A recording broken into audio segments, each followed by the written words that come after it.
Wipernya ada. Ya.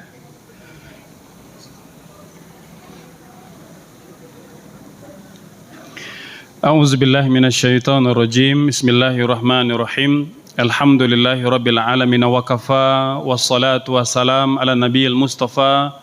Asyhadu an la ilaha illallah wahdahu la syarikalah wa asyhadu anna Muhammadan abduhu wa rasuluhu la nabiyya ba'da. Allahumma salli wa sallim wa an'im wa akrim ala hadzal nabiyil karim Muhammadin sallallahu alaihi wasallam wa ala alihi wa sahbihi ajmain. Hadirin hadirat Bapak Ibu yang dimuliakan Allah, assalamualaikum warahmatullahi wabarakatuh. Alhamdulillah wa syukurulillah wa la haula wa la quwwata illa billahil aliyil azim. Bapak Ibu sekalian, alhamdulillah kita sudah sampai di hari yang keberapa ini? 16 ya, artinya malam ini malam 17 ya. Makanya kita memperingati nuzul Quran ya. Maka Bapak Ibu sekalian, nuzul Quran adalah peristiwa turunnya Al-Quran yang biasa diperingati di Indonesia tanggal 17 Ramadan. Ya, tanggal 17 Ramadan. Kemudian kita memperingati nuzul Quran pada tanggal 17 Ramadan, juga meyakini bahwa nuzul Quran itu bersamaan dengan malam Lailatul Qadar. Dan Lailatul Qadar itu umumnya dipahami terjadi pada 10 hari terakhir. Nah, mungkin timbul pertanyaan, kalau 10 hari terakhir, mengapa diperingati tanggal 17 Ramadan? Yang notabene-nya belum 10 hari terakhir. Nah, Bapak Ibu sekalian, hari ini kita akan jelaskan. Insya Allah semoga dengan mengetahui peristiwa nuzul Quran secara lebih detail ya, dan mengambil pelajaran dari peristiwa nuzul Quran, kita berharap iman kita semakin meningkat. Kita mulai Bapak Ibu sekalian dengan penjelasan salah seorang ulama terkemuka dunia, pengarang kitab tafsir Al-Qurtubi. Jadi kalau Bapak Ibu pernah mendengar tafsir Al-Qurtubi, itu ditulis oleh seorang ulama yang bernama Syekh Muhammad bin Ahmad Al-Qurtubi. Ini diantara ulama yang kitab tafsirnya banyak dibaca di kampus-kampus Islam di seluruh dunia. Apa kata beliau seputar peristiwa nuzul Quran? Kata beliau, la khilafa, tidak ada khilaf di kalangan para ulama, annal Qur'ana unzila minal lauhil mahfuz lailatal qadri. Kata beliau, tidak ada khilaf di kalangan para ulama bahwa nuzul Quran ya, itu turunnya Al-Quran dari lauhul mahfuz, turunnya ke Baitul Izzah, ke langit dunia, itu terjadi pada malam Lailatul Qadar. Ya, jadi tidak ada khilaf di kalangan para ulama bahwa peristiwa nuzul Quran atau turunnya Al-Quran dari Lauhul Mahfuz, ini tempat yang tinggi, itu turun ke Baitul Izzah pada malam Lailatul Qadar. Artinya dia turun pada 10 hari terakhir Ramadan. Tetapi ini turun jumlatan wahidah, turun sekaligus. Jadi Quran itu Bapak Ibu sekalian, kata beliau, turun pada 2 tahap. Ada tahap 1, ada tahap 2. Tahap pertama itu turun pada malam Lailatul Qadar yang Allah abadikan dalam surah Al-Qadar. Bismillahirrahmanirrahim. Inna anzalnahu fi lailatul qadar wa ma adraka ma lailatul qadar lailatul qadri khairun min alfi syahr. Kata Allah, kami telah turunkan Al-Quran pada malam Lailatul Qadar. Tahukah kalian apa itu malam Lailatul Qadar? Lailatul Qadar itu malam yang nilainya lebih baik dari 1000 bulan. Jadi dari ayat ini ulama menyimpulkan bahwa peristiwa nuzul Quran pada fase yang pertama itu terjadi pada malam Lailatul Qadar 10 hari terakhir Ramadan. Ini pada fase yang pertama, turunnya jumlatan wahidah, turunnya sekaligus Bapak Ibu. Artinya dari surah Al-Fatihah sampai surah An-Nas ada 114 surah, ada 6.236 ayat, ada tidak kurang dari 1.027.000 huruf dalam hitungan Imam Asy-Syafi'i. Itu turun malam itu, turunnya sekaligus. Ini terjadi pada 10 hari terakhir malam Lailatul Qadar. Nah, lantas kok kita memperingati pada tanggal 17? Nah, Bapak Ibu sekalian, ternyata memang yang dipraktekkan di Indonesia itu memperingati peristiwa turunnya Quran pada fase yang kedua. Turunnya secara bertahap. Diawali di malam ketika Nabi sedang bertahanus di Gua Hira. Gitu. Ya, maka ada beberapa tanggal yang diprediksi oleh para ulama, salah satunya adalah tanggal 17 Ramadan.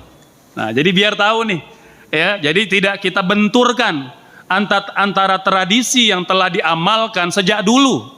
Ulama-ulama kita mengetahui betul bahwa Quran itu turun pada 2 fase. Nah, pada fase yang pertama turun yang di malam Lailatul Qadar itu turun sekaligus. Yang turunnya bertahap itu pada peristiwa di Gua Hira.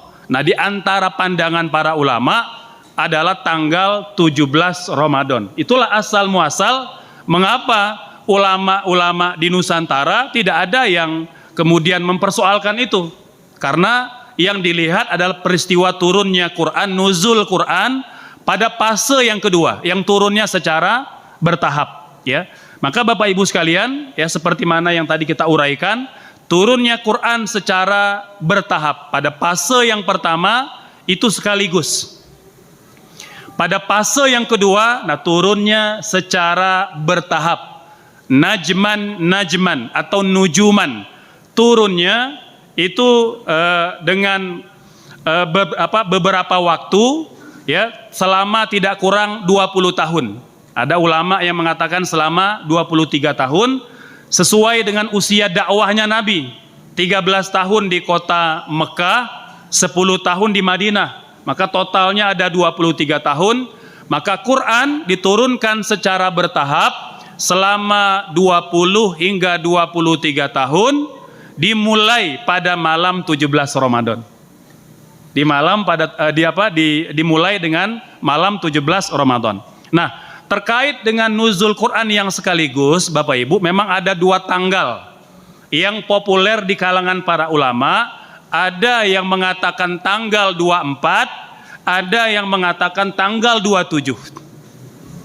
Ya, tetapi di antara 2 pendapat ini, pendapat yang cukup kuat, ya, cukup kuat, bukan yang paling sahih, tapi yang cukup kuat adalah tanggal 24 Ramadan. Tanggal 24 Ramadan, artinya malam genap. Dari peristiwa inilah Bapak Ibu sekalian, ulama menyimpulkan, meski Nabi menyuruh kita memburu Lailatul Qadar pada malam ganjil, tidak mustahil dia terjadi pada malam genap. Tidak mustahil dia terjadi pada malam genap. Makanya kalau kita terlewat malam ganjil, jangan bermalasan pada malam genap. Boleh jadi itu kesempatan yang Allah berikan pada kita. Yang penting dia di 10 hari terakhir bulan Ramadan, dari malam 21 sampai malam 30 Ramadan, Bapak Ibu sekalian, ya. Nah, tadi yang kedua, nuzul Quran secara bertahap. Ada memang beberapa tanggal selain tanggal 17. Ada yang mengatakan tanggal 27 Ramadan.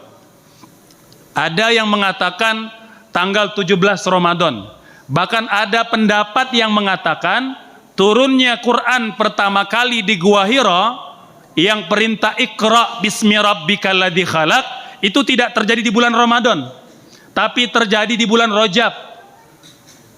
Jadi ada dinamika pendapat di kalangan para ulama.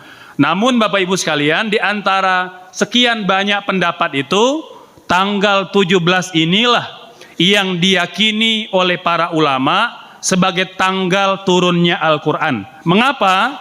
Karena ada sejumlah bukti-bukti Bapak Ibu sekalian. Yang pertama, kesaksian banyak ulama bahwa peristiwa di Gua Hira pertemuan Nabi untuk pertama kali dengan malaikat Jibril itu terjadi pada tanggal 17 Ramadan, ya. Pendapat yang kedua juga mengatakan bahwa Allah berfirman dalam surah Al-Anfal ayat 41. A'udzubillahi minasyaitonirrajim. Idza kuntum amantum billah wa ma anzalna ala abdina yaumal furqan yaumal taqal jam'an. Kata Allah, kami telah turunkan Al-Quran kepada hamba kami yaitu Muhammad pada hari Al-Furqan, yaitu hari pertemuannya dua pasukan. Hari pertemuannya dua pasukan, gitu ya. Nah, Bapak Ibu sekalian, maka ulama menyimpulkan berarti Allah memberi isyarat bahwa Al-Quran turun pertama kali itu sesuai dengan tanggal pertemuannya dua pasukan. Ada perang yang besar yang disebut oleh orang-orang Arab perang Al-Furqan. Perang apa itu Bapak Ibu sekalian? Perang Badar. Perang Badar itu diteliti oleh sejarawan terjadi pada tanggal 17 Ramadan.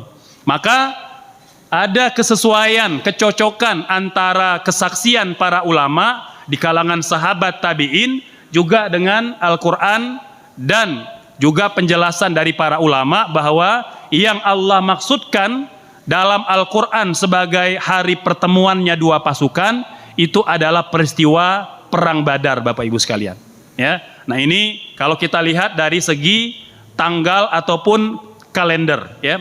Kemudian Bapak Ibu sekalian, seperti tadi ayat yang dibaca oleh qori kita, ya, surah Al-Baqarah, di antaranya surah Al-Baqarah 185. Allah berfirman, "Syahrul Ramadan alladzi unzila fihil Qur'an." Bulan Ramadan Allah pilih sebagai bulan turunnya Al-Quran, sebagai bulan turunnya Al-Quran. Dan Ramadan sejak saat itu menjadi bulan yang mulia, bahkan lebih mulia dari seluruh bulan, mendapat gelar Sayyidus Syuhur, penghulunya bulan. Padahal Bapak Ibu sekalian, tadinya Ramadan itu bulan yang biasa, bahkan tidak masuk hitungan bulan yang mulia. Allah berfirman dalam Al-Quran, "Inna iddata syuhuri indallahi 12 syahra." Bulan dalam hitungan Allah ada 12. Minha arba'atun hurum. Ada 4 bulan haram kata Allah, 4 bulan mulia, dan tidak ada bulan Ramadan, Bapak Ibu. Jadi Ramadan tadinya itu bulan biasa. Apa bulan mulia itu? 1 Muharram, 2 Rajab, 3 Zulqa'dah, 4 Zulhijjah. Jadi Ramadan tadinya Bapak Ibu tidak masuk hitungan sama sekali. Dia sama seperti bulan-bulan yang lain, ya. Ada Jumadil Ula, Jumadil Thaniyah. Dia biasa saja, bukan bulan yang mulia. Tetapi ketika Allah pilih Ramadan sebagai bulan turunnya Al-Quran, maka Allah muliakan Ramadan, Bapak Ibu sekalian. Dia menjadi penghulunya bulan. Dan di antara 30 hari bulan Ramadan, Allah pilih 1 hari atau 1 malam sebagai malam turunnya Al-Quran sekaligus, yang kita namakan sebagai malam Lailatul Qadar.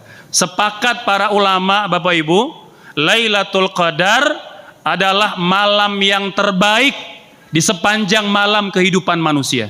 Tidak ada malam yang lebih baik dibandingkan malam Lailatul Qadar, karena malam itu Allah pilih sebagai malam turunnya Al-Quran. Kemudian malaikat Jibril, Bapak Ibu. Malaikat Jibril, ya, dalam pendapat para ulama itu derajatnya sama dengan Israfil. Jadi ada 2 malaikat yang menjadi penghulunya para malaikat, karena mereka mendapat tugas mulia. 1 bertugas menyampai wahyu. Israfil, Bapak Ibu, apa tugasnya? Meniup trompet.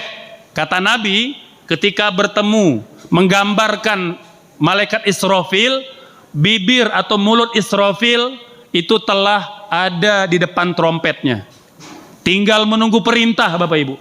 Beliau sudah standby, malaikat Israfil sudah standby niup trompet, begitu datang perintah Allah, sangkakala itu akan ditiupkan. Ini subhanallah. Makanya malaikat-malaikat itu mereka selalu taat perintah Allah. La ya'sunallah, la ya'suna ma amarallah. Mereka tidak pernah membantah, membangkang perintah Allah. Jadi begitu ditugaskan meniup trompet, sudah standby Bapak Ibu. Padahal kiamat entah kapan datang. Sepakat para ulama, Israfil juga tidak tahu kapan datang hari kiamat. Apalagi kalau ada orang hari ini mengaku orang sakti, ya, meramal bahwa kiamat akan terjadi tanggal sekian, tanggal sekian. Sudah ribuan ramalan Bapak Ibu, dari dulu lagi. Dulu katanya pernah santer, ya, tanggal berapa itu? Iya, ya, tanggal 2 bulan 2 tahun 2002, ya. Maju ke tahun 2020, begitu seterusnya. Ramalan-ramalan itu akhirnya terbukti tidak ada yang benar Bapak Ibu sekalian. Bayangkan, malaikat Israfil saja, ya, sebagai orang yang pertama harus tahu, karena dia meniup trompet pun ternyata tidak tahu Bapak Ibu. Sepakat para ulama, malaikat Israfil walaupun memegang trompet, dia tidak tahu kapan datang hari kiamat. Maka mengapa kita perlu percaya hari ini dengan ramalan gitu ya, dengan perkataan dukun atau orang sakti yang telah meramalkan datangnya hari kiamat. Ini Israfil Bapak Ibu. Jadi kata ulama, Jibril itu dia sama dengan Israfil. Tetapi ketika Allah amanahkan malaikat Jibril menyampaikan wahyu Al-Quran, maka sepakat para ulama berdasarkan hadis yang sahih, malaikat Jibril menjadi Sayyidul Malaikah, penghulunya malaikat. Bahkan dia mengungguli malaikat Israfil yang tadinya sama dengan Jibril Bapak Ibu. Subhanallah. Sampailah Allah pilih seorang laki-laki dari tanah Arab, dari kabilah terbaik, dari keluarga terbaik, dan dari pasangan manusia terbaik, yaitu ibunda dan ayahanda Rasulullah Sallallahu Alaihi Wasallam, Abdullah dan Aminah. Dipilih sebagai sepasang suami istri yang menjadi dua manusia, menjadi wasilah lahirnya baginda yang mulia Muhammad Sallallahu Alaihi Wasallam. Allah pilih Nabi Muhammad menerima wahyu Al-Quran Bapak Ibu, menerima wahyu Al-Quran. Maka Nabi Muhammad sejak peristiwa di Gua Hira tidak hanya menjadi penghulunya seluruh nabi, seluruh rasul. Ada berapa jumlah mereka Bapak Ibu? Ada berapa jumlah nabi dan rasul? Yang wajib kita imani ada 25. Tapi jumlah mereka tidak hanya 25. Dalam hadis yang sahih, Nabi mengatakan jumlah nabi dan rasul ada 124.000 Bapak Ibu. Hadis yang sahih. Maka sepakat para ulama sesuai dengan ucapan Nabi, jumlah nabi dan rasul sejak Nabi Adam sampai Nabi Muhammad ada 124.315 di antara mereka adalah rasul. Gitu, ya. Yang wajib kita imani 25. Mengapa 25 Ustaz? Karena 25 itu namanya disebut dalam Al-Quran, disebut dalam hadis-hadis Nabi. Walaupun tidak hanya 25, karena Allah memberi pesan dalam Al-Quran, minhum man qasasna, kata Allah. Di antara mereka, nabi-nabi itu ada yang kami ceritakan, wa minhum man lam naqsus, dan ada pula yang tidak kami ceritakan. Makanya kata para ulama, boleh jadi Buddha Siddhartha Gautama itu nabi di masanya, ya, di masanya, ya. Tapi setelah waktu berlalu, orang mengkultuskan, orang mendewakan, orang menuhankan.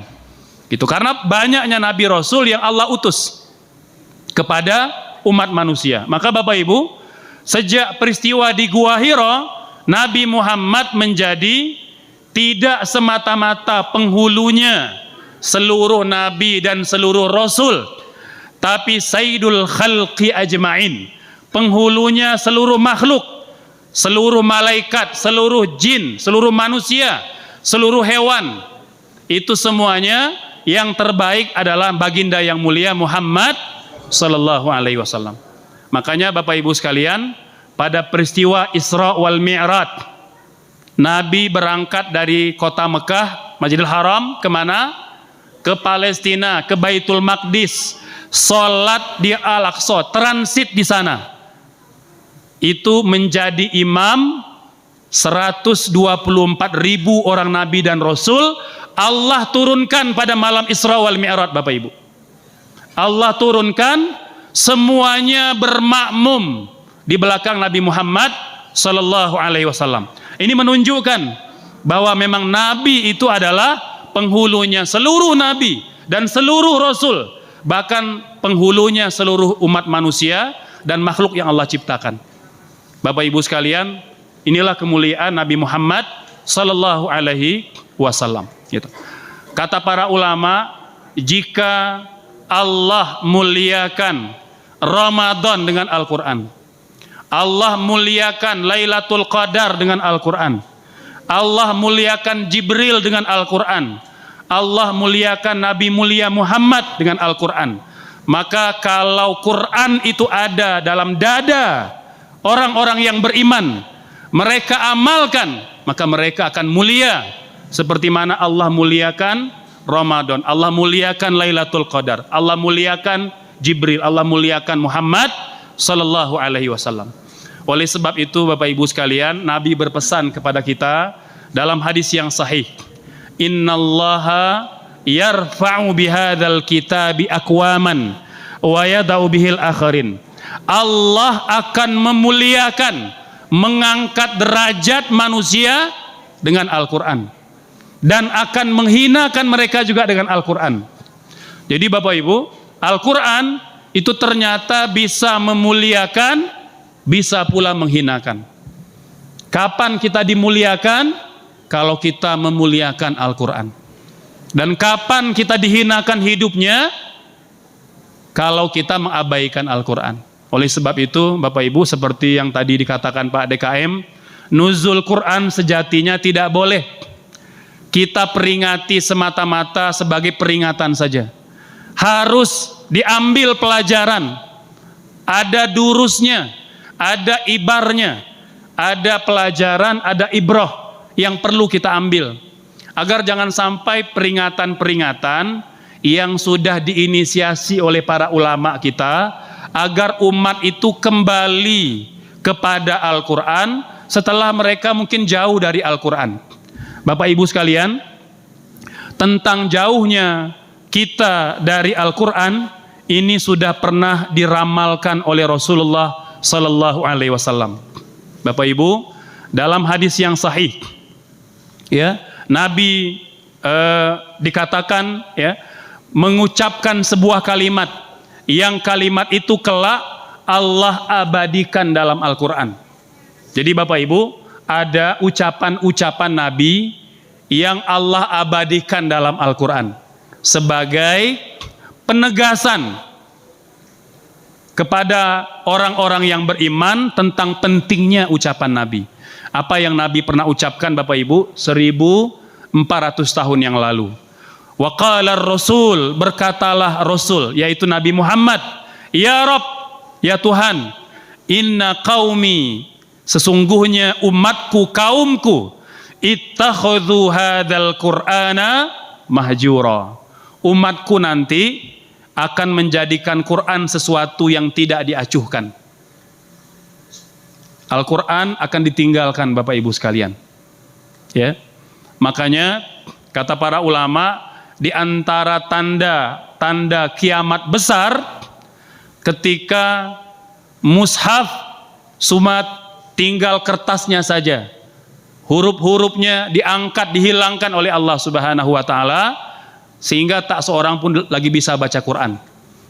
Para penghafal Quran yang tulus karena Allah menghafal Quran, Allah telah wafatkan lebih dulu.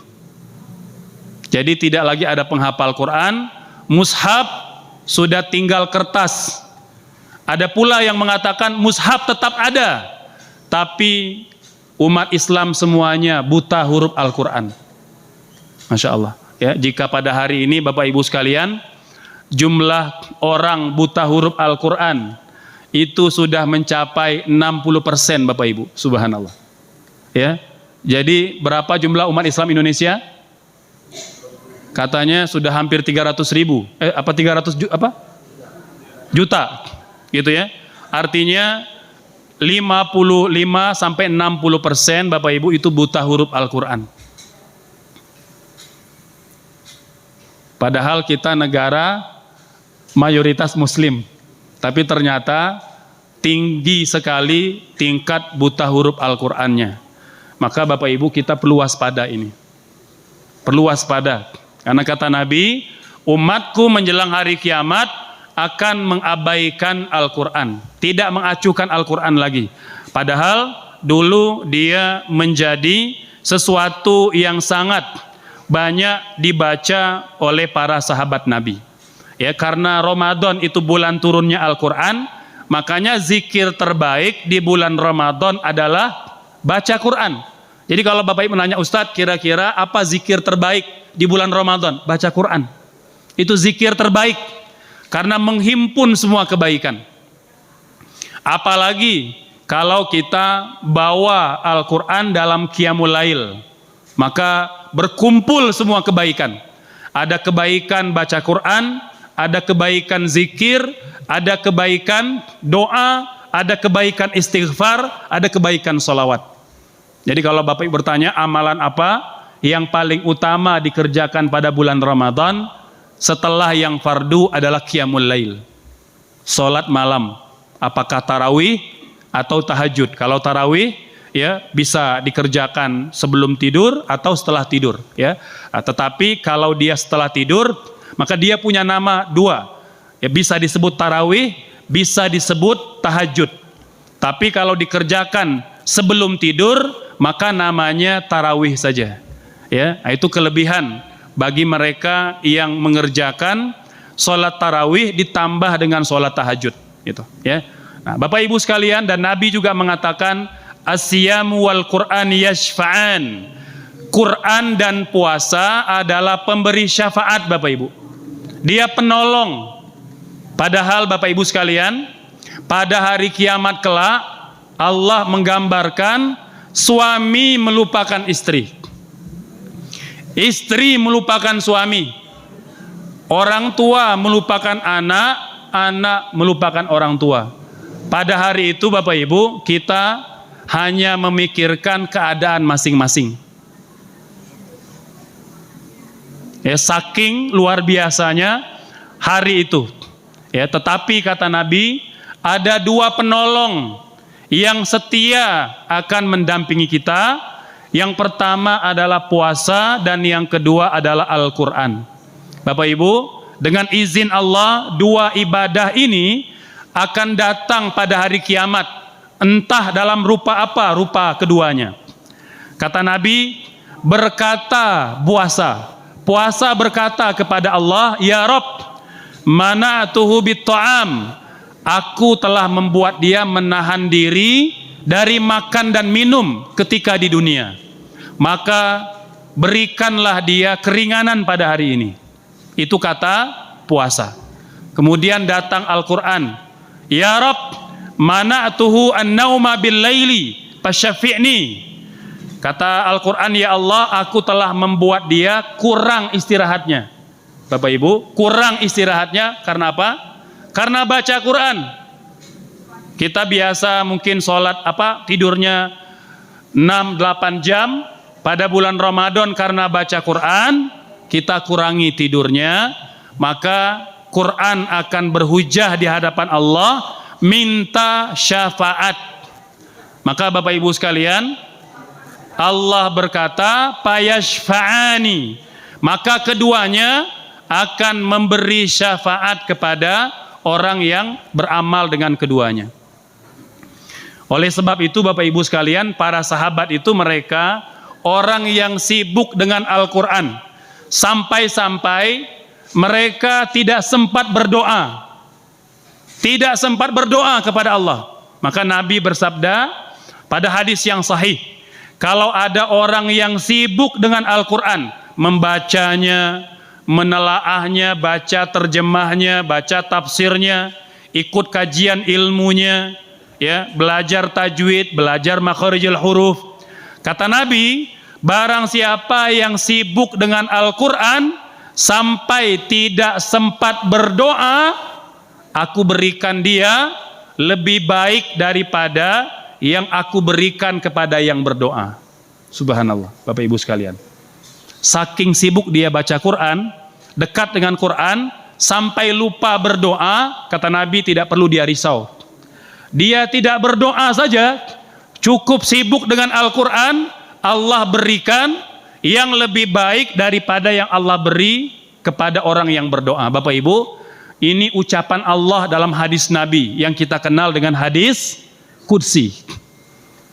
Ya, jadi hadis kursi adalah firman Allah Subhanahu wa taala yang disampaikan dalam dada Nabi, lalu beliau ucapkan dan tidak dimasukkan dalam mushaf atau Al-Quran karena dia masuk kategori hadis kursi. Ya, karena kalimatnya Nabi yang membuat. Ya, jadi itu bedanya antara Quran dan hadis, atau bedanya Quran, hadis, kursi. Kalau Al-Quran, Nabi tidak merubah sedikit pun. Al-Quran murni kalamullah, perkataan Allah, tidak ditambah, tidak dikurangi. Tapi kalau hadis kursi, firman Allah tapi dibahasakan kembali oleh Nabi. Jadi kalimat-kalimatnya diucapkan oleh Nabi walaupun itu wahyu dari Allah Subhanahu wa taala. Bapak Ibu sekalian, Nabi juga mengatakan, mengapa ada orang-orang yang dianggap mengabaikan Al-Quran? Karena Al-Quran mereka baca tidak melewati kerongkongan.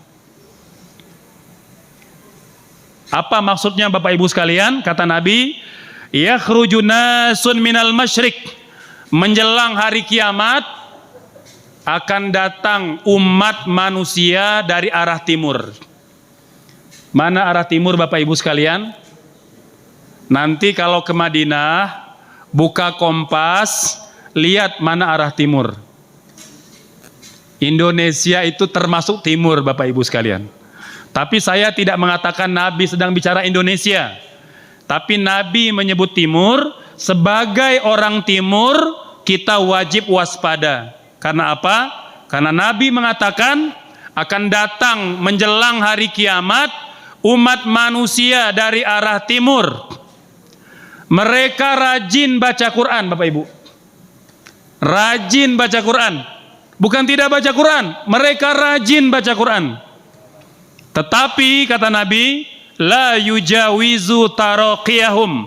Bacaan mereka tidak melewati kerongkongan. Hanya di mulut, nyangkut di kerongkongan, tidak turun ke hati. Mereka tidak paham Al-Quran.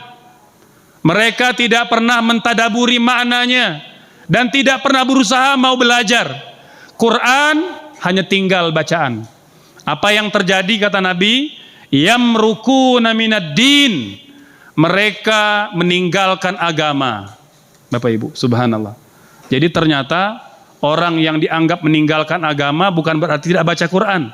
Ada orang yang nanti baca Quran, rajin baca Quran, tapi dianggap meninggalkan agama. Kama yamruku sahmu minar ramiyah. Kata Nabi, seperti busur, anak panah yang meninggalkan busur.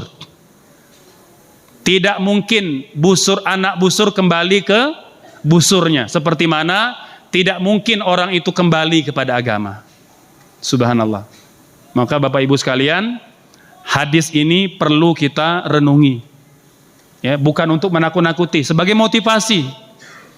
Kita apakah bacaannya nyangkut di sini atau sudah turun ke sini Bapak Ibu sekalian? Tanya diri sendiri. Ini termasuk yang menyampaikan nih. Ya, termasuk yang ngomong juga. Ya, karena sebelum telinga Bapak Ibu, telinga saya yang paling dekat dengan bibir saya. Maka kita introspeksi. Sudahkah Quran kita itu turun ke hati Bapak Ibu? ya, atau dia sudah nyangkut di kerongkongan. Kalau nyangkut di kerongkongan, kita kena ancaman Nabi, Bapak Ibu sekalian. Orang yang kelak meninggalkan agama seperti anak panah meninggalkan busurnya. Tidak mungkin anak panah itu kembali ke busurnya. Seperti mana orang yang meninggalkan agama. Ustadz, siapakah orang yang dianggap meninggalkan Al-Quran? Atau Quran hanya nyampe di kerongkongan saja? Ada 5, Bapak Ibu sekalian. Yang pertama, dia lebih suka lagu-lagu dan nyanyian daripada Al-Quran. Awas Bapak Ibu sekalian, kita kadangkala seneng, gembira, gemes lihat anak-anak lancar lagu-lagu dewasanya. Ada lagu dangdut, ada lagu rock, bahkan ada lagu-lagu Korea gitu ya. Bukan tidak boleh Bapak Ibu sekalian, tapi jangan sampai lagu-lagu itu lebih dicintai daripada Al-Quran. Ya, pada masa Nabi banyak para sahabat, ada yang bernama Zaid bin Thabit. Ini pendendang syair Bapak Ibu sekalian, penyair dari yang laki-laki. Kalau perempuan ada Khonsa namanya. Ini penyair perempuan di kalangan sahabat Nabi. Tapi syair-syair mereka itu syair-syair ketuhanan, syair-syair kenabian. Kalau mereka telah bersyair, maka itu bergetar hati, ingat kepada Allah, ingat akhirat, ingat mati Bapak Ibu sekalian. Maka kalau mau bersyair, ajarkan anak-anak syair-syair yang baik, yang membuat kita ingat kepada Allah. Maka sholawat, ya, kemudian kisah-kisah sirah itu bagus. Maka ada kitab Barzanji, ya, ada kitab Ad-Dibai. Itu Bapak Ibu ceritanya sirah Nabi yang didendangkan, disyairkan oleh para ulama. Hari ini ada orang bodoh mengatakan itu khurafat, itu perkara bid'ah. Bapak Ibu sekalian, itu cara ulama untuk mengajarkan anak-anak cinta pada Nabi, mengajarkan sirah Nabi. Kan kalau ngajar langsung anak-anak ya tidak bisa fokus, maka dilagukan, disyairkan, didendangkan. Maka lahirlah, ya, ada salawat yang diambil dari Barzanji. Itu kitab Bapak Ibu, kitab sirah, cerita Nabi sejak lahir sampai beliau wafat. Nanti ada kitab Ad-Dibai, semua sirah-sirah Nabi. Dulu kami di pesantren mendendangkan itu tiap pagi sore Bapak Ibu, karena biar tumbuh cinta kepada Nabi. Anak kita, ya, kalau kita tanya, Ustadz, bagaimana cara menumbuhkan anak-anak cinta pada Nabi? Kenalkan pada Nabi. Maka jangan terlalu banyak, atau jangan sampai anak-anak itu lebih cinta pada lagu-lagu daripada Al-Quran dan syair-syair pujian atau salawat-salawat pujian kepada Nabi. Ini yang pertama Bapak sekalian. Yang kedua, tidak berupaya untuk mempelajarinya dan tidak pula mau menghafalkannya. Bapak Ibu, kita tidak diperintahkan untuk paham semuanya, tidak pula diperintahkan untuk menghafal semuanya. Cukup sebagian saja yang dapat sempat kita hafal. Karena sahabat Nabi banyak juga yang wafat belum sempat menghafal Al-Quran. Di antaranya Umar bin Khattab radhiyallahu an. Bapak Ibu, Umar wafat tidak sempat hafal Quran. Karena Umar itu kalau dengan Quran 5 tahap yang beliau lakukan. Yang pertama baca, yang kedua paham, yang ketiga amalkan, yang keempat dakwahkan, dan yang kelima baru dihafalkan. Itu Umar. Jadi hafal itu terakhir Bapak Ibu. Karena memang menghafal pada zaman Nabi susah. Makanya lebih banyak sahabat Nabi yang tidak hafal Quran, karena susah mereka menghafal Quran. Umar Bapak Ibu itu tidak pindah mempelajari surah Ali Imran sampai surah Al-Baqarah itu satu dibaca, dipahami, diamalkan, disampaikan, didakwahkan, dihafalkan. Itu Umar. Kalau udah selesai begitu baru pindah Ali Imran. Itu cara Umar belajar Quran. Makanya Bapak Ibu sekalian, ada sahabat yang berkata, nahnu kaumun, kami adalah umat yang sulit menghafal Quran. Itu kata sahabat Bapak sekalian. Ini kesaksian sahabat. Kami adalah umat yang susah menghafal Quran, tapi kami mudah mengamalkannya. Kami mudah mengamalkannya. Wasayati zamanun, kata beliau, akan datang nanti suatu umat, mereka mudah menghafal Quran tapi susah mengamalkannya. Subhanallah. Terbukti hari ini Bapak Ibu sekalian. Ya. Bahkan ada nenek yang sudah usia 65, 70 hafal Quran. Alhamdulillah, kita bersyukur Bapak Ibu. Kita bersyukur banyaknya penghafal Quran. Tapi jangan sampai berhenti pada menghafal saja. Karena kita bimbang. Orang yang sudah hafal Quran merasa bahwa dia telah mulia. Padahal kita tidak dihisap oleh Allah gara-gara tidak hafal Quran Bapak Ibu. Tapi kita bakal dihisap oleh Allah kalau tidak mengamalkan Al-Quran. Ditanya oleh Allah. Kalau kita sudah tahu, sudah paham, tapi tidak diamalkan. Tapi kalau tidak hafal, kita tidak dituntut oleh Allah Subhanallah untuk menghafalnya. Gitu, ya. Bapak Ibu sekalian, ingat Nabi juga berkata, ada 3 golongan yang pertama diseret ke neraka.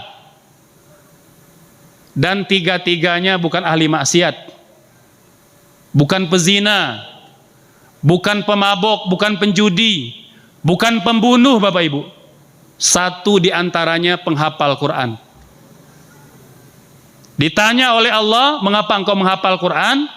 Mengapa mengajarkan Al-Quran? Kata beliau, Quran kalamullah, perkataan mulia. Membacanya ibadah, mengajarkannya mendapatkan pahala. Apa kata Allah? Kadzabta, engkau berdusta. Ini dialog Bapak Ibu direkam oleh Nabi dalam hadisnya dari peristiwa Isra wal Mi'raj. Itu dialog, ya, dialog di masa depan. Karena Allah yang menciptakan waktu, maka Nabi dibawa ke masa depan mendengar dialog itu. Ketika ada perkataan dari Allah, engkau telah berdusta kepada penghafal Quran. Kata Allah, engkau menghafal Quran agar disebut orang qari, agar disebut hafiz, hafizah, dan engkau telah dapat gelar-gelar itu di dunia. Maka hari ini engkau hanya mendapat siksa. Subhanallah sekalian. Maka jadi introspeksi untuk kita. Anak-anak kita yang ada di pesantren tahfiz, boleh, tidak ada masalah. Kita dorong mereka menghafal, kita dorong mereka untuk mengkaji Quran, tapi tidak boleh berhenti semata-mata faham dan hafal. Tapi bagaimana kita mengamalkan Bapak Ibu? Bagaimana ibadah kita, tutur kata kita, ya, kemudian muamalah kita itu berakhlak dengan akhlak Quran. Yang ketiga Bapak Ibu, orang yang tidak mengimani dan tidak percaya pada Al-Quran. Sudah ada Bapak Ibu. Saya tidak sebut nama kampusnya. Ya, saya membina satu kelompok mahasiswa hari ini yang sedang dilema Bapak Ibu. Ya, jadi mereka sudah meragukan Quran. Meragukan Quran. Karena dia mengatakan, Ustadz, siapa yang menjamin Quran yang ada hari ini orisinil, kata beliau. Siapa yang menjamin? Belum pernah dibuktikan secara ilmiah, katanya. Gitu. Sekalian, maka seolah-olah kalau mahasiswa-mahasiswi itu akan mudah sekali terpengaruh dengan slogan-slogan ini, sekalian. Ya, ketika dia ingin mengkritik Al-Quran. Karena di barat Bapak Ibu itu ada teori tafsir. terhadap Injil namanya hermeneutika. Hermeneutika ini metode tafsir yang dikembangkan oleh cendekiawan dari non-muslim. Mereka menggunakan teori hermeneutik. Apa itu hermeneutik, Bapak Ibu? Hermeneutik itu cara menafsirkan Injil dengan melepaskan sifat kesuciannya. Artinya Injil harus ditempatkan sebagai buku biasa, naskah biasa yang boleh dikritik. Boleh dikritik, kalau benar diambil, kalau salah ditolak. Maka teori ini mau dipakai Bapak Ibu, dan sudah diajarkan di beberapa kampus kita.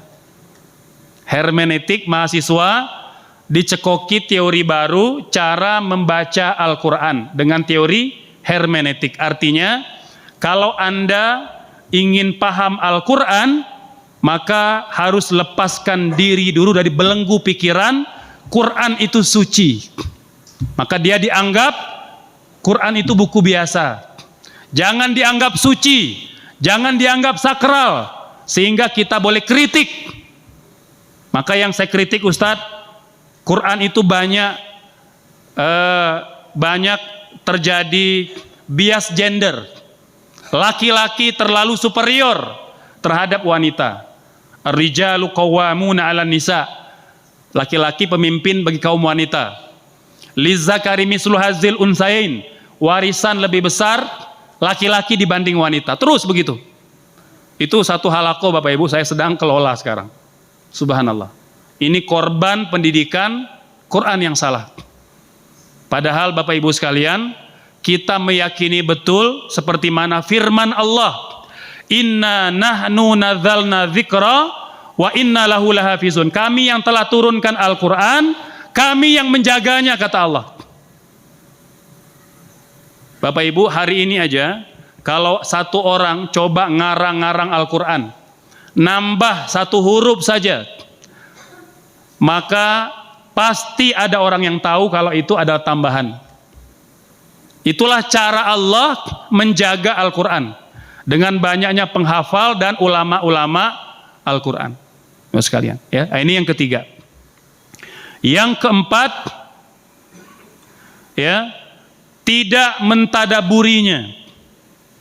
Ya, jadi tidak berusaha untuk mengambil pelajaran agar kita bisa menghayati nilai-nilai kandungan Quran.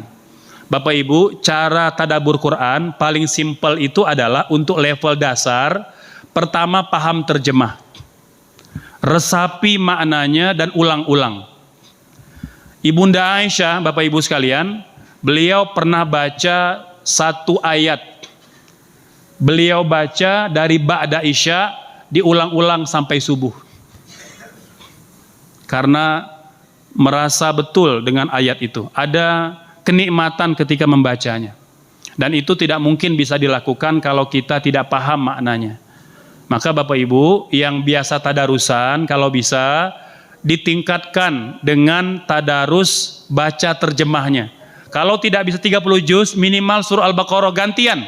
Baca halaman 1, ibu ini, halaman 2, ibu ini. Udah, kalau dalam sehari tidak banyak, cukup beberapa halaman saja. Target Ramadan, khatam baca terjemah Al-Baqarah, agar kita bisa tadabbur Bapak Ibu sekalian. Ya. Nah, yang terakhir, yang kelima, ya, adalah tidak mengamalkan perintah-perintahnya, gitu. Ya. Oleh sebab itu Bapak Ibu lihat para sahabat Nabi. Ya, ini bagian yang terakhir sebelum mungkin nanti ada di antara Bapak Ibu yang mungkin mau bertanya, kita persilakan, ya.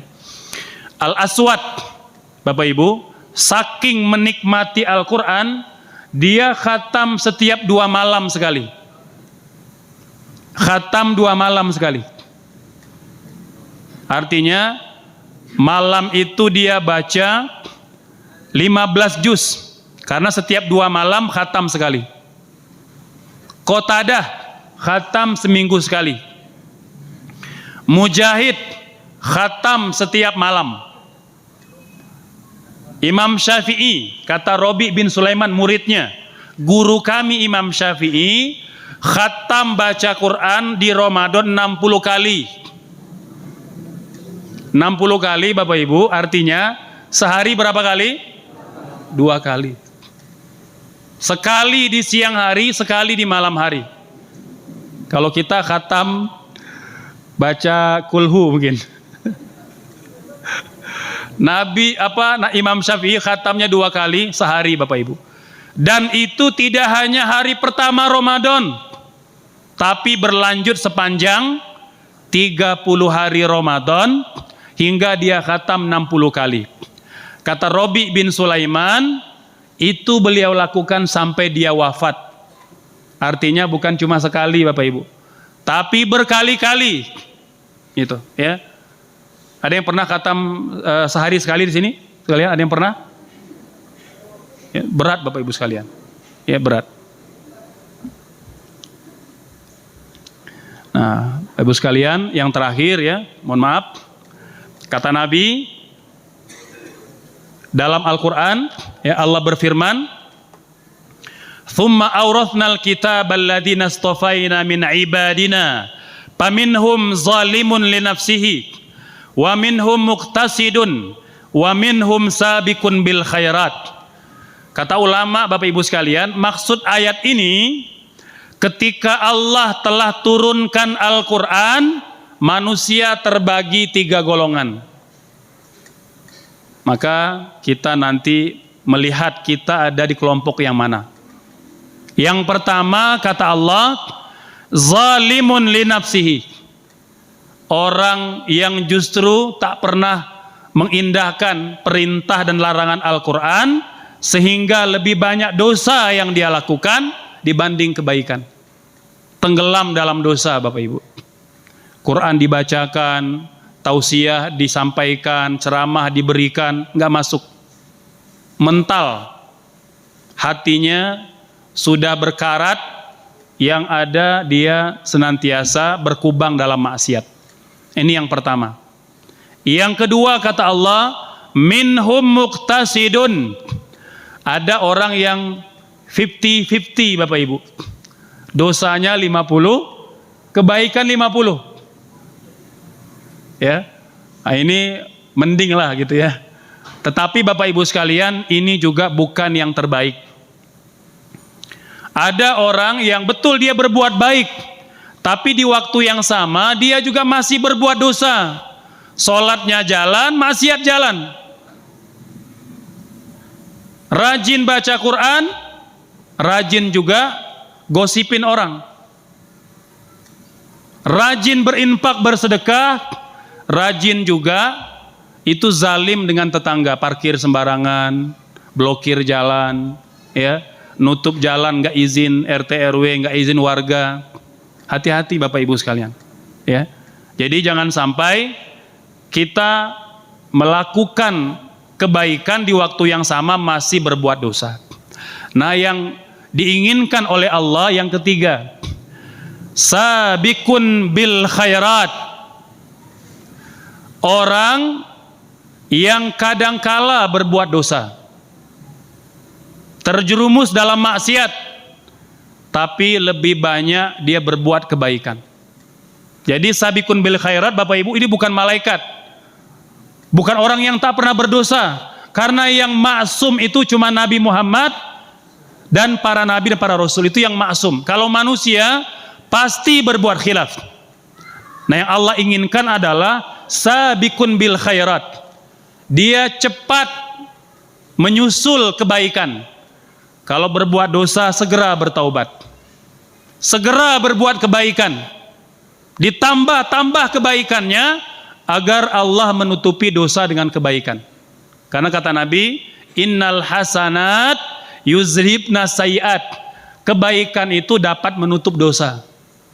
Maka Bapak Ibu sekalian, kita harap ya dengan momentum Ramadan, momentum nuzul Quran, Quran sudah ada di tengah-tengah kita, kita menjadi kelompok yang ketiga, sabiqun bil khairat.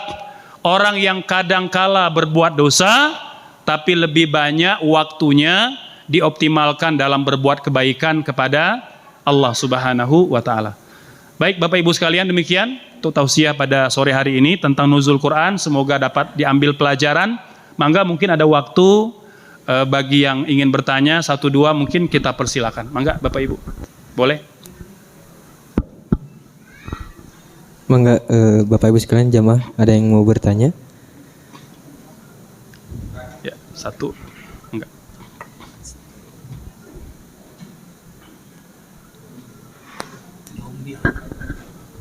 Assalamualaikum warahmatullahi wabarakatuh. Ustadz, ini kan tadi seperti yang disampaikan Ustadz, ada orang-orang yang sekarang meragukan Al-Quran, termasuk salah satunya terkait Isra dan Mi'rajnya Rasulullah SAW. Jadi kan dari perspektif akal itu perjalanan 1 malam dari Mekah ke Baitul Maqdis, kemudian ke Sidratul Muntaha itu agak sulit diterima oleh akal, oleh pikiran orang-orang mereka yang tidak memahami Al-Quran. Tapi kan kita menerimanya itu sebagai keimanan gitu ya, kita wajib mengimaninya. Nah, bagaimana kita menjawab keraguan orang-orang terkait hal itu? Ada saran dari Ustadz terkait hal itu? Terima kasih. Ada lagi? Mangga kita dari kumpulkan Ibu dulu. Ada. Kalau belum ada dari Ibu, dari sebelah sini ada. Ibu-ibu yang mau nanya, mangga ngacung aja nanti, insya Allah diberi kesempatan nanya.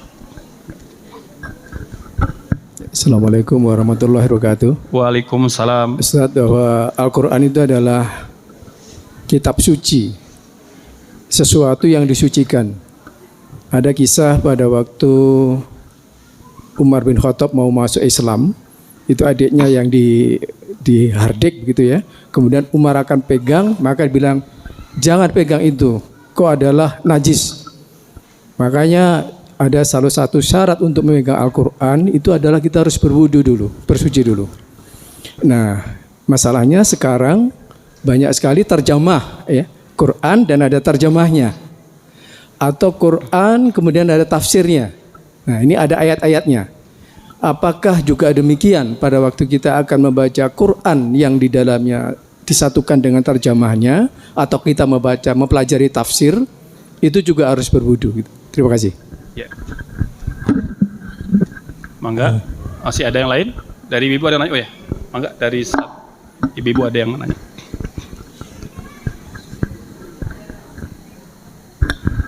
Assalamualaikum warahmatullahi wabarakatuh. Waalaikumsalam, mangga Ibu.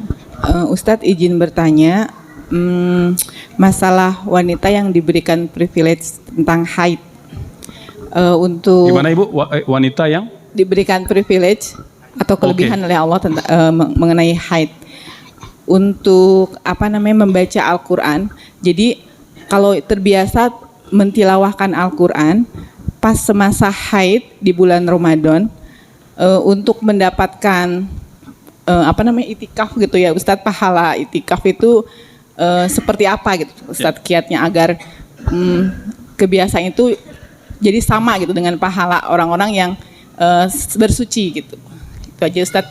Satu lagi Ustadz, mengenai ruhiyah orang yang baca Al-Quran, tadi tertarik dengan hadis yang Ustadz sampaikan bahwa banyak kaum muslimin yang membaca Al-Quran hanya sampai kerongkongan gitu ya. Artinya ruhiyahnya tidak teraurakan atau terpancarkan Al-Quran gitu, apalagi akhlak Al-Quran gitu Ustaz. Nah, bagaimana agar bisa kembali lagi kiat-kiatnya agar bisa menjadi akhlak yang Al-Quran gitu. Artinya meninggalkan emosi atau nafsu-nafsu atau prasangka-prasangka gitu Ustaz. Itu aja mungkin Ustaz, terima kasih. Assalamualaikum warahmatullahi wabarakatuh. Waalaikumsalam warahmatullahi wabarakatuh. Baik, masih ada? Ana mau bertanya. Oh ya, siap. Ya, boleh silakan. Bismillahirrahmanirrahim. MC mau nanya nih. Silakan. Bismillahirrahmanirrahim. Assalamualaikum warahmatullahi wabarakatuh. Waalaikumsalam warahmatullahi wabarakatuh. Ini lebih ke meminta tips dan nasihatnya Ustaz. Ya. Alhamdulillah, qadarullah Anda kan diberi jalan oleh Allah Subhanahu wa taala untuk bisa menghafalkan Al-Qur'an. Ya. Nah, kemudian di sini diberi amanah menjadi imam, lebih ke meminta tips dan nasihatnya untuk lebih bisa meluruskan hati dan niatnya Ustaz. Ya. Apalagi kan tadi disebutkan di surah Al-Fatir, faminhum dzalimun li nafsi atau faminhum muqtasid. Ya. Ada juga hadis Al-Qur'anu hujjatun laka au 'alaika. Nah, yang ditakutkan kadang kan saat kita tampil atau mungkin dituju jadi imam, kadang hati ini bisikan-bisikan syaitan kan begini gitu. Apa maksudnya? Untuk bisa lebih meluruskan hati dan niat ini, tips dan nasihatnya mungkin dari Ustadz. Mungkin juga barangkali dari santri-santri yang lain yang penghafal Al-Quran. Ya, baik. Itu sekali. Yang pertama tadi ya, ketika ada orang baik muslim atau non muslim yang meragukan beberapa mukjizat Nabi, ya seperti Al-Quran, Isra wal Mi'raj, Nabi membelah bulan dan lain-lain, ya karena itu kan terjadi di masa lalu, ya. Nah, bagaimana ketika ada orang yang mengungkitnya pada hari ini? Bapak Ibu sekalian, secara logika saja kita katakan bahwa ketika pesawat pertama kali diperkenalkan oleh siapa Bapak sekalian? Kalau dalam sejarah modern, orek bersaudara kembar gitu ya. Padahal Bapak Ibu, teori pesawat itu pertama kali diperkenalkan oleh Ibnu Firnas, Abdullah bin Firnas. Ini ilmuwan muslim. Beliau bahkan yang ilmuwan muslim yang rela kehilangan kaki karena diamputasi. Dia praktek terbang Bapak Ibu. Praktek terbang dengan menggunakan sayap. Ini orang pertama yang berjihad dalam bidang ilmu ketika ingin mengembangkan teori pesawat terbang. Jadi orek bersaudara itu hanya nyiplak saja, menduplikasi aja teori Ibnu Firnas. Dan banyak Bapak Ibu sekalian, kalau kita gali temuan-temuan teknologi hari ini itu diawali oleh ilmuwan muslim. Ini termasuk lampu. Siapa yang menemukan lampu sekalian? Thomas Alva Edison. Abad keberapa Bapak Ibu? Abad ke-12, abad 13. Itu yang disebut dalam buku sejarah kita. Padahal Bapak Ibu, ketika Islam ada di Andalusia, ini kesaksian non muslim, ya, bahwa kota Andalusia, ada Sevilla, ada Granada, kotanya telah berwarna-warni terang dengan lampu. Abad keberapa Bapak sekalian? Andalusia abad ke-7, abad ke-8. 5 abad mendahului Thomas Alva Edison. Jadi kita bukan benci barat, bukan anti barat, tapi ingin mengatakan kita tidak boleh pesimis, tidak boleh minder. Karena Allah menjanjikan itu. Barang siapa yang hidupnya bersama Quran, Allah muliakan. Dan itu telah terbukti pada sejarah Islam. Bapak Ibu, Gustave Le Bon, ini filsuf Prancis, beliau mengatakan ketika umat Islam ada di puncak ilmu pengetahuan, penggalian terhadap khazanah Al-Quran, Islam berkembang di 2/3 dunia. Timurnya sampai ke Cina, baratnya sampai ke Andalusia. Ini orang barat non muslim yang ngomong. Maka tidak perlu minder kita Bapak Ibu sekalian, gitu ya. Jadi banyak sebenarnya teori-teori fakta bahwa orang barat dulu belajar kepada Islam. Punten Bapak Ibu sekalian, jangankan untuk bikin pesawat, bikin lampu, orang barat bahkan tidak bisa bikin toilet Bapak Ibu. Untuk buang air kecil, buang air besar, mereka mengirimkan sarjana ke Andalusia belajar bikin toilet. Bapak Ibu punten ya. Ini ada buku baik bagus ya, cuman saya nggak tahu belum diterjemah. Itu dinobatkan buku terbaik di Arab. Ditulis oleh seorang dokter yang membongkar banyak fakta-fakta sejarah yang diputar balikan. Beliau cerita begini, Bapak Ibu tahu tidak asal muasal sepatu tumit tinggi? Siapa yang menciptakannya? Orang barat non muslim. Mengapa mereka bikin sepatu tumit tinggi Bapak Ibu? Karena orang barat dulu bokernya di jalanan Bapak Ibu. Mereka nggak tahu boker di mana. Kencing di tembok. Kalau kita sekarang yang gantian gitu. Kencing di tembok, BAB di jalanan, nggak tahu cara bikin toilet. Jadi punten tinja di jalanan Bapak Ibu. Maka mereka inisiatif bikin sepatu tumit tinggi biar pakaian tidak kena kotoran. Itu asal muasalnya. Kita hari ini membeo aja. Remaja-remaja kita latah pakai sepatu tumit tinggi. Padahal itu budaya barat yang dulu menggambarkan, bahkan jangankan bikin pesawat terbang Bapak Ibu. Bikin toilet aja mereka ngirim sarjana ke Andalusia. Itu fakta sejarah yang tidak terbantah. Ini termasuk yang menemukan lampu Bapak Ibu. Itu fakta sejarah yang dibuka. Karena yang mengatakan yang menemukan lampu Thomas Alva Edison tidak ada buktinya. Ya, nah ini ada orang non muslim atau muslim meragukan peristiwa Isra wal Mi'raj. Bapak Ibu sama, ketika Ibnu Firnas mulai praktek itu, banyak orang bilang gila. Bagaimana mungkin bisa terbang manusia seperti burung? Gitu ya, sampai nanti orang mulai mengembangkan pesawat. Sampai kan dulu kita tahu Bapak Ibu sekalian, untuk menerbangkan satu pesawat saja itu butuh biaya yang luar biasa besar. Ya, jadi lama kelamaan dengan teknologi maka pesawat yang kita sebut sebagai burung besi itu bisa terbang. Logikanya kalau pakai akal kita gitu ya, kok bisa besi sebesar ini bisa terbang? Padahal Bapak Ibu yang menciptakan itu manusia.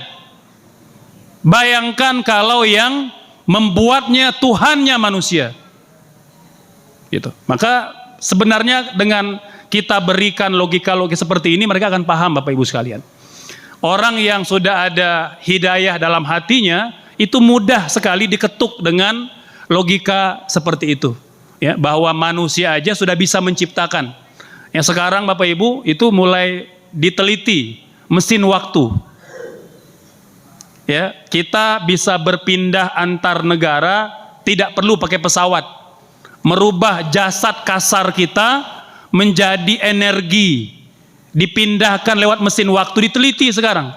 Apakah mustahil? Wallahu alam. Dulu orang mengatakan mustahil pesawat bisa terbang. Sama seperti ketika Habibie menemukan keretakan pada sayap pesawat yang disebut sebagai crack itu. Keretakan pesawat Bapak Ibu, semua ilmuwan di dunia angkat tangan. Tidak bisa menyelesaikan problem keretakan pada sayap pesawat. Pesawat dalam ketinggian 30.000 kaki ya, terbang dengan sekian ratus kilometer per jam, itu pasti retak dinding dan sayapnya. Habibie lah orang pertama yang menyelesaikan masalah itu, sekalian. Akhirnya selesai. Itu jadi jariah kebaikan beliau itu. Subhanallah, sekalian. Ya, sampai diberi gelar Mr. Crack. Artinya ilmuwan yang menyelesaikan keretakan pada pesawat. Ya, orang mengatakan mustahil bisa diselesaikan, Habibie bisa menyelesaikan. Maka bayangkan Bapak Ibu, kita bicara zat yang maha tinggi, yang maha agung, yang memperjalankan Nabi itu memang sangat tidak tidak mustahil bagi Allah Subhanahu wa taala. Maka begitu ya kalau kita ingin mencoba meyakinkan. Selanjutnya Bapak Ibu sekalian, menyentuh mushaf harus suci. Bagaimana kalau terjemah? Bagaimana kalau mushaf digital di handphone gitu ya? Bapak Ibu sekalian, sepakat para ulama berdasarkan ayat Al-Quran, la yamassuhu illal mutahharun. Kemudian Nabi juga bersabda, hendaknya kalian dalam keadaan suci ketika akan membaca kitabullah. Maka Bapak Ibu sekalian, kalau kita membaca Al-Quran menggunakan mushaf yang ditulis dengan tangan atau yang dicetak dengan mesin, ya, dan kandungannya sepenuhnya Al-Quran atau lebih banyak Al-Quran, sepakat para ulama wajib berwudu. Wajib berwudu. Kalau ingin menyentuh langsung, kalau pakai sarung tangan nggak ada masalah. Ya. Kemudian bagaimana kalau dia tidak sepenuhnya Quran? Ada terjemahnya, ada tafsirnya, ada asbabun nuzulnya. Sekarang bahkan sudah ada sirohnya. Ya. Maka Bapak Ibu sekalian, ulama khilaf. Apakah statusnya masih dianggap mushaf sehingga wajib berwudu atau tidak? Kebanyakan para ulama memfatwakan tidak wajib berwudu karena itu bukan mushaf lagi. Dia sudah seperti ensiklopedia, sudah bercampur dengan yang selain Quran, yang kayak buku, ada ayat Quran, ada penjelasannya, begitu. Jadi kalau lebih banyak yang selain Al-Quran dibanding Al-Quran, maka kebanyakan para ulama mengatakan dia boleh disentuh walaupun tidak berwudu. Tapi kalau berwudu lebih afdol Bapak, lebih utama, gitu ya. Nah ini terkait dengan menyentuh tanpa wudu.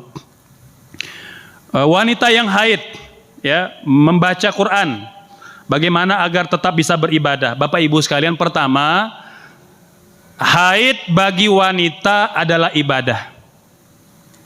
Haid bagi wanita adalah ibadah. Jangan katakan haid tidak ibadah. Bapak Ibu, wanita haid boleh tidak berpuasa? Boleh tidak? Boleh? Wanita haid boleh tidak berpuasa? Kok ini ada yang ragu-ragu ini?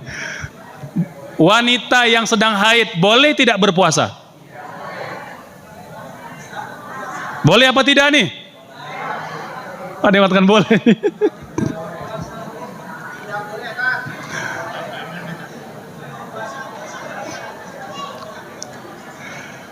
Bapak Ibu, sepakat para ulama, wanita haid tidak boleh berpuasa.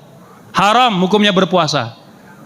Kalau dia cuma mau menahan tidak makan, bukan niat puasa, mungkin mau diet, boleh. Tapi bukan niat puasa.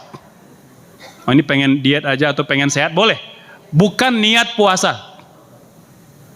Karena kalau dia berniat puasa, dia berdosa.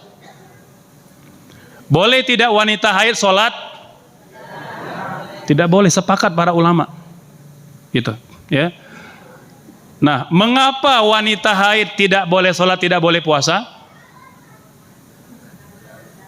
Karena Allah melarangnya. Maka ibu-ibu yang haid tidak puasa, tidak sholat, taat kepada Allah itu ibadah. Haid itu ibadah Bapak Ibu sekalian. Jadi mulia sekali wanita yang diberi haid, karena dia sedang beribadah. Dia memang terhalang tidak boleh puasa, tidak boleh sholat sementara waktu, tapi itulah ibadahnya di antaranya. Ya, nah kalau ingin menambah ya boleh, misalnya dengan cara ya mungkin kalau Ramadan sekarang menyiapkan buka puasa, menyiapkan makan sahur, bagi-bagi takjil, hadir majelis ilmu, ya. Nah, dia tidak boleh menyentuh mushaf Al-Quran. Dia tidak boleh membaca Al-Quran. Wanita haid tidak boleh membaca Al-Quran kecuali 3 kondisi. Ada kecualinya ya. Nanti kalau nonton jangan dipotong-potong nanti. Kata Ustaz Ardi, wanita haid tidak boleh baca Quran. Betul tidak boleh, tapi ada syaratnya boleh. Kapan? 1. Kalau niatnya belajar atau mengajar. Jadi ibu-ibu yang sedang haid mau pahala baca Quran boleh. Tapi diselingi dengan niat belajar atau mengajar. Karena kalau niat tilawah aja nggak boleh. Itu kesepakatan para ulama. Yang kedua, kalau tidak niat belajar atau mengajar, yang kedua niatnya sedang menghafal Al-Quran atau mengulang hafalan Quran. Ustadz, saya haid 10 hari. Ini kalau tidak diulang surah An-Naba lupa nanti Ustadz. Boleh nggak dibaca? Boleh. Kalau niatnya menghafal atau mengulang hafalan. Ini yang kedua. Yang ketiga, niatnya berzikir atau berdoa. Bapak Ibu yang baca masurat pagi sore itu kan dari Quran kebanyakan. Nah, kalau kita baca Quran dengan niat zikir dan berdoa, boleh baca Quran. Walaupun sedang haid. Begitu. Jadi ibu-ibu yang sedang haid tidak boleh niat cuma baca aja. Harus salah satu dari 3 niat atau ada 3-3-nya. Niatnya belajar mengajar, niat juga menghafal mengulang, atau niatnya juga zikir atau doa. Karena memang Quran itu adalah zikir yang terbaik. Ya, nah ini sekalian artinya amalan yang tetap dapat dilakukan bagi wanita haid. Dan Bapak Ibu sekalian, wanita haid walaupun tidak bisa iktikaf, tetap berpeluang mendapat Lailatul Qadar. Sepakat para ulama, Lailatul Qadar tidak hanya untuk mereka yang ada di masjid, tidak hanya mereka yang iktikaf, wanita haid yang di rumah, dokter yang sedang piket, tentara, polisi yang sedang jaga, sopir angkot, sopir bus yang sedang bawa penumpang. Kalau dia niatnya ibadah, tepat pada malam Lailatul Qadar, dia dapat malam yang itu. Dapat malam yang mulia itu sekalian. Ya kalau kita bisa iktikaf, bagus. Nabi menganjurkannya. Karena Nabi Bapak Ibu 9 Ramadan. Karena Ramadan diwajibkan tahun kedua Hijriah. Nabi berpuasa Ramadan berapa kali? 9 kali. Kata Ibunda Aisyah, Nabi tak pernah meninggalkan iktikaf Ramadan sampai dia wafat. Artinya 9 kali Nabi iktikaf Ramadan. Mulia, banyak besar pahalanya orang yang iktikaf. Tetapi Bapak Ibu sekalian, Lailatul Qadar tidak hanya untuk yang iktikaf. Ya, maka yang terhalang iktikaf, yang sudah berusia tidak kuat, mungkin alasan karena uzur, atau ibu-ibu yang sedang haid, sedang nifas, atau yang dampingi anak-anak di rumah, niatkan, ya Allah, saya beribadah di rumah, ingin juga mendapat Lailatul Qadar. Insya Allah Allah kabulkan. Amin. Ya, itu Bapak Ibu terkait dengan ibadah bagi wanita haid. Kemudian ruhiyah membaca Quran. Bapak Ibu sekalian, terkait dengan kondisi kita hari ini, setidaknya ada 2 Ibu sekalian. Yang pertama, luruskan niat. Jangan sampai niat kita membaca Quran atau menghafal Quran atau belajar Quran semata-mata ingin pujian. Luruskan niat Bapak Ibu. Karena kalau kita berharap pujian, kita semangatnya palsu. Tadi bacaan nyampe di kerongkongan saja. Tapi kalau niatnya lurus, boleh jadi bahkan orang yang tidak lancar baca Quran, tapi niatnya tulus, lurus karena Allah Subhanahu wa taala, maka dia Allah muliakan dengan Al-Quran. Banyak Bapak Ibu sahabat yang tidak lancar baca Quran. Kata Nabi, orang yang baca Quran tidak lancar bacanya tetap dapat 2 pahala. Subhanallah. Yang penting dia terus belajar. Gitu, ya. Ini yang pertama. Yang kedua, Bapak Ibu sekalian, latihlah diri kita untuk suka berlama-lama dengan Al-Quran. Dan itu perlu waktu. Tidak bisa sebentar, instan. Gitu ya. Kata ulama, para orang-orang salaf terdahulu kalau baca Quran, mereka suka berlama-lama. Ya, akan datang nanti suatu masa orang yang baca Quran itu hasrat paling tingginya segera menuntaskan baca Quran. Paham maksudnya sekalian?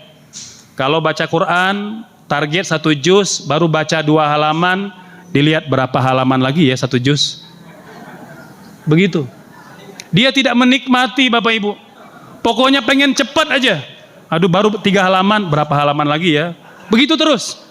Baru baca setengah, dilihat lagi. Sehalaman, dilihat lagi. Subhanallah. Itu Bapak Ibu perbedaannya. Kalau kita masih tipe yang seperti itu, maka jauh kita bisa menghayati Quran. Nah, bukan tidak boleh kita menargetkan, boleh. Odot ya, one day one, itu boleh. Tetapi dia bukan tujuan utama. Targetnya boleh. Tapi kalau sudah baca, tenggelamkan hati dan diri kita dengan Quran. Nah itu bisa bisa ditempuh dengan cara paham kandungannya, paham isinya. Maka tadi saya katakan, ibu-ibu bapak sekalian, kalau bisa tadarusannya diimbangi baca terjemah, agar kalau ketemu ayat tentang surga, kita berdoa minta surga. Ketemu ayat neraka, minta jauh dari neraka, begitu. Ya, makanya dulu para sahabat, mereka baca Quran atau dalam sholat, setiap ada ayat tentang surga, mereka minta surga. Setiap ada ayat neraka, mereka minta jauh dari neraka. Maka mengapa ada orang yang mempersoalkan, Ustadz, ada orang imam baca alaihissallahu biahkamil hakimin, bala syahidna. Itu tradisi sahabat Nabi Bapak Ibu sekalian, bukan bid'ah. Karena para sahabat Nabi itu setiap kali mereka baca atau dengar, mereka berinteraksi dengan Quran. Kata Nabi dan para sahabat juga menyaksikan, sahabat Nabi itu tradisi mereka setiap lewat ayat-ayat surga, mereka minta surga. Allahumma inna nas'alukal jannah. Itu kadang-kala terdengar suaranya. Kalau ada ayat tentang neraka, mereka minta Allahumma a'udzubika minan nar. Terdengar suaranya. Nah, sampailah hari ini. Jadi Bapak Ibu sekalian, boleh kata ulama kalau memang dia dalam rangka berinteraksi dengan Quran. Yang penting dia tidak meyakini harus seperti itu yang nggak boleh. Bagi yang melakukan boleh dengan meniru perbuatan para sahabat. Ya, itu sekalian. Kemudian yang terakhir, bagaimana agar para penghafal Quran itu bisa lurus niatnya. Ya tadi mungkin kesimpulan yang paling inti itu riyadhah. Riyadhah ini mungkin Bapak Ibu yang biasa baca kitab Tazkiyatun Nafas ya, atau bahasa sekarang buku buku orang bahasa nyebutnya tasawuf gitu ya. Itu kan ya Tazkiyatun Nafas itu ada istilah namanya riyadhah. Riyadhah itu latihan Bapak Ibu. Latihan senantiasa meluruskan niat kita. Jadi setiap kali ada yang melenceng, kita kembalikan lagi. Makanya mengapa dalam sholat kalimat Allahu Akbar itu paling banyak berulang. Kata para ulama hikmahnya mengembalikan niat dan pikiran kita. Yang traveling kemana-mana kalau sholat itu dikembalikan lagi. Allahu Akbar, Allah Maha Besar. Lebih besar dari segala-galanya. Dari pekerjaan kita, dari harta kita, dari pasangan kita, dari anak-anak kita. Makanya setiap kali dia melenceng, dia travel kemana-mana, pikiran itu dia dikembalikan lagi. Allahu Akbar, Allahu Akbar. Diulang-ulang. Karena Allah tahu Bapak Ibu, setiap tikungan sholat, pikiran kita itu akan terbang kemana-mana. Maka ditarik lagi dengan lafal Allahu Akbar. Maka sama dengan baca Quran atau penghafal Quran. Bapak Ibu, Umar bin Khattab itu kalau jadi imam cepat, laju, tapi tidak selaju yang viral itu ya. Sholat tarawih cuma 3 menit itu enggak seperti itu gitu ya. Allah gitu ya. Nah, itu pasti tidak sah sekalian. Ya. Nah, Umar Bapak Ibu kalau jadi imam cepat. Dan para sahabat komplain di awal-awal jadi imam, wahai Umar, kenapa jadi imam cepat sekali? Orang kan kalau kita komplain imam lama gitu ya. Kalau kita komplain imam lama, ini suruhnya panjang-panjang gitu ya. Mohon maaf ya. Jadi memang harusnya ya kalau kita dengan masyarakat tidak terlalu panjang, tidak terlalu pendek, jadi yang tengah-tengah. Ya kita bisa sesuaikan. Kalau memang kita di lingkungan santri, kami sekalian di pesantren biasa, ya dalam satu malam itu 10 juz. Tarawih dulu di pesantren 10 juz. Udah biasa santri. Orang luar datang udah itu rakaat pertama udah hilang, udah kabur, nggak tahan. Ya tapi kalau di masyarakat ya kita sesuaikan, gitu ya. Tapi Umar Bapak Ibu itu sholatnya cepat jadi imam. Sahabat komplain, kok cepat? Kata beliau, setiap kali jadi imam, syaitan mengganggu saya agar memperindah suara, mengelok-elokkan bacaan. Maka saya ingin cepat-cepat biar syaitan tidak ada kesempatan menguasai niat saya. Maka begitulah Bapak Ibu kita, baik pembaca Quran, ya, kemudian juga penghafal Quran, ya sering-sering meluruskan niat. Ya. Ini termasuk ibu-ibu ya yang Masya Allah rajin tadarusan. Sama kalau kita ngoreksi bacaan sahabat kita, niatkan karena Allah. Luruskan niat. Punten, jangan sampai ada niat ingin terlihat lebih pintar, lebih tahu, lebih paham. Awas, hati-hati. Karena kalau tidak, hapus semua kebaikan dan pahala kita. Ya, jadi penting kita menjaga niat. Sama juga Bapak Ibu ya, yang penceramah juga begitu. Ini kalau tidak hati-hati habis pahala saya. Ya.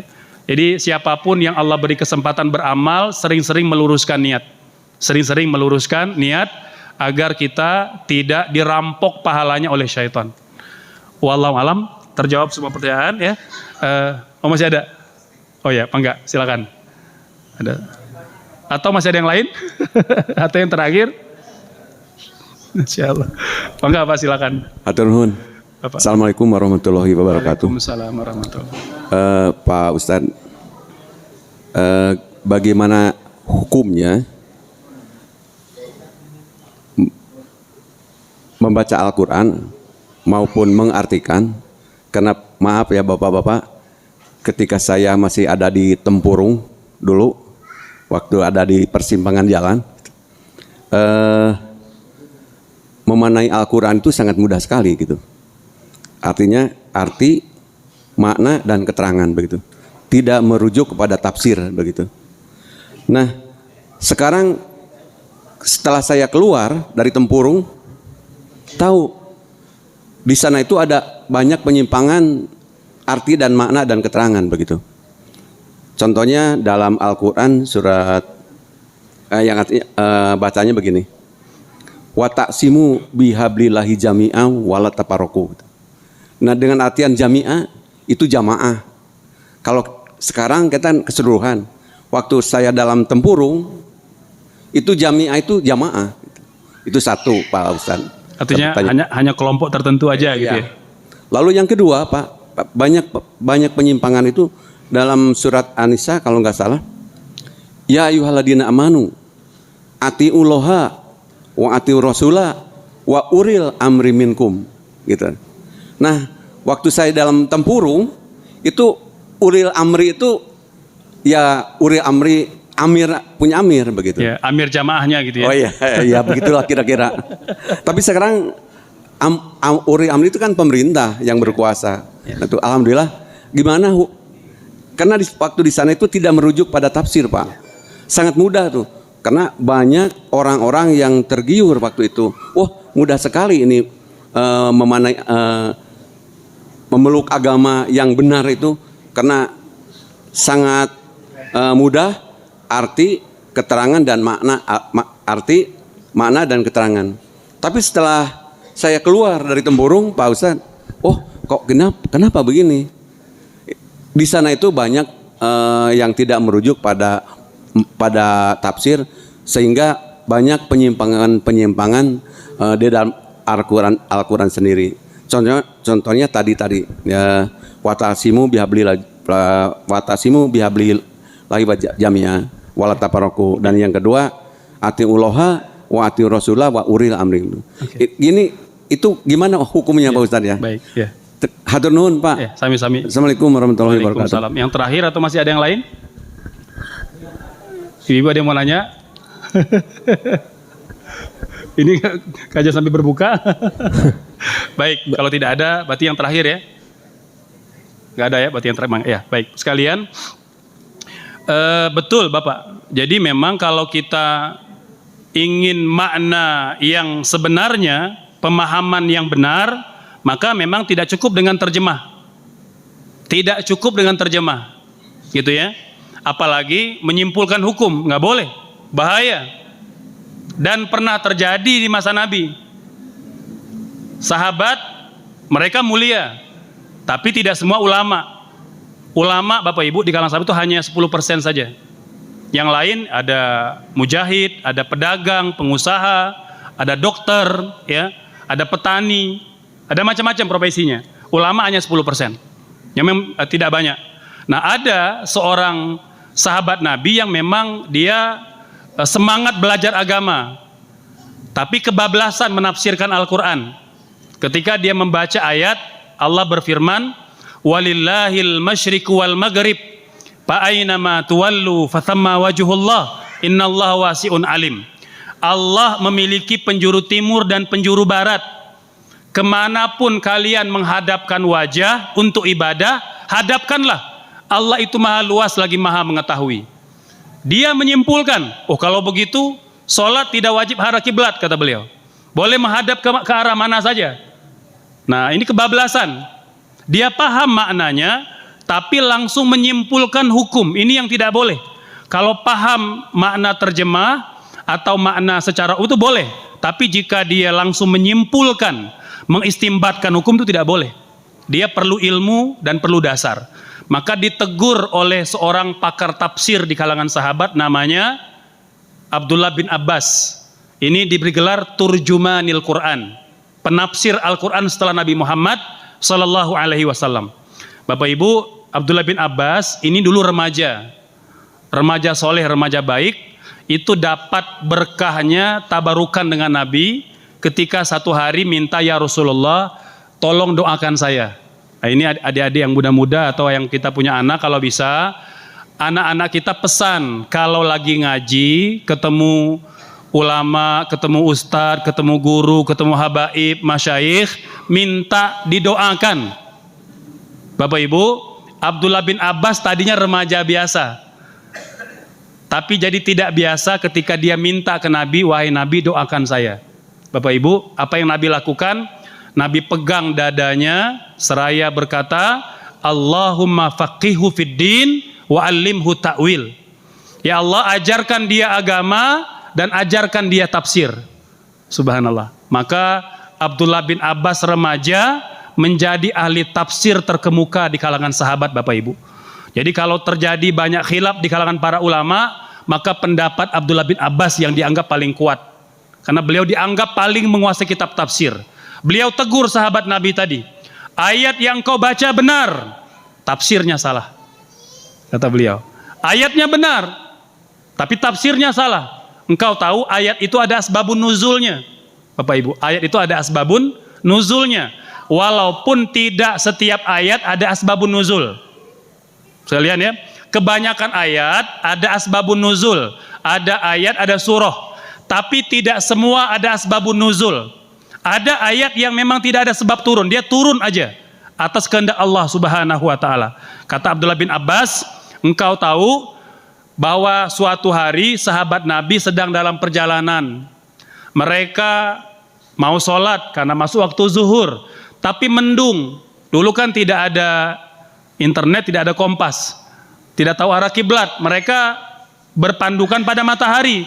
Karena mendung, tidak terlihat matahari, tidak tahu arah kiblat. Maka sebagian sholat, sebagian tidak sholat. Sebagian yang sholat ternyata salah kiblatnya. Mereka bingung.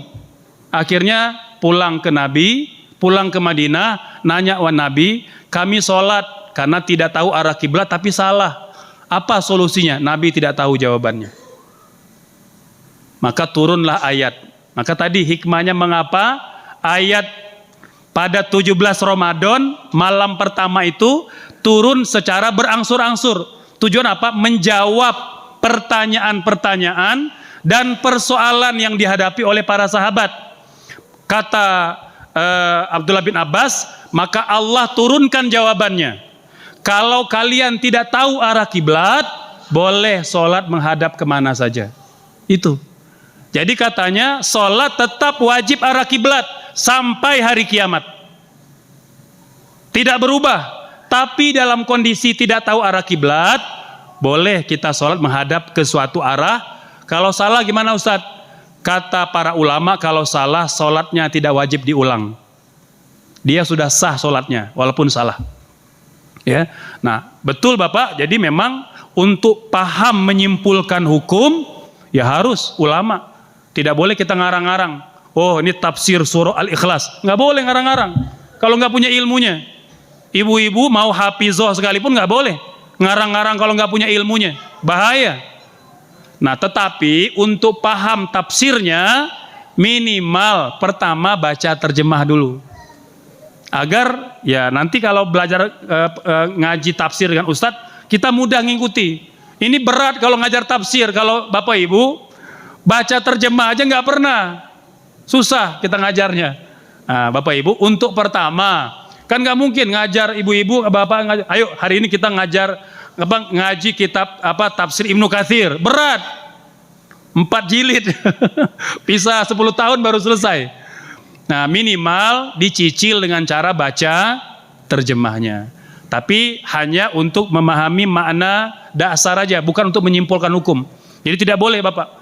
Dan memang ada beberapa jamaah kelompok itu ya, nggak ada ulamanya itu.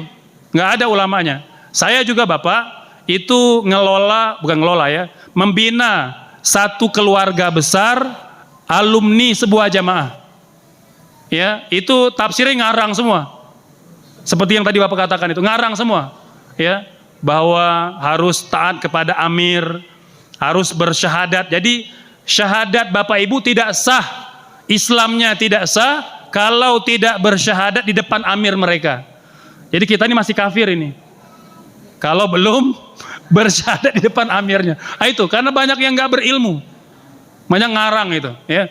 Nah, jadi bahaya memang kalau kita belajar kepada orang yang tidak berilmu. Tapi alhamdulillah sekarang sudah banyak ulama kita yang senantiasa dapat jadi rujukan. Jadi kita bisa belajar dari mereka, insya Allah. Wallahu alam, Bapak. Ya, baik, cukup untuk tausiah nuzul Quran pada sore hari ini.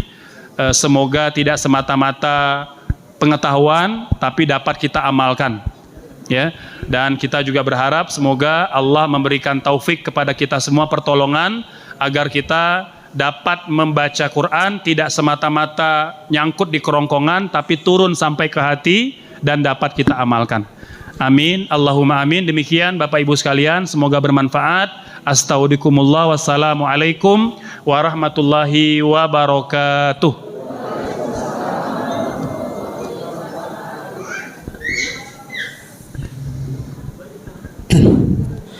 Alhamdulillah, jamaah sekalian, kita telah menyelesaikan kajian nuzul Quran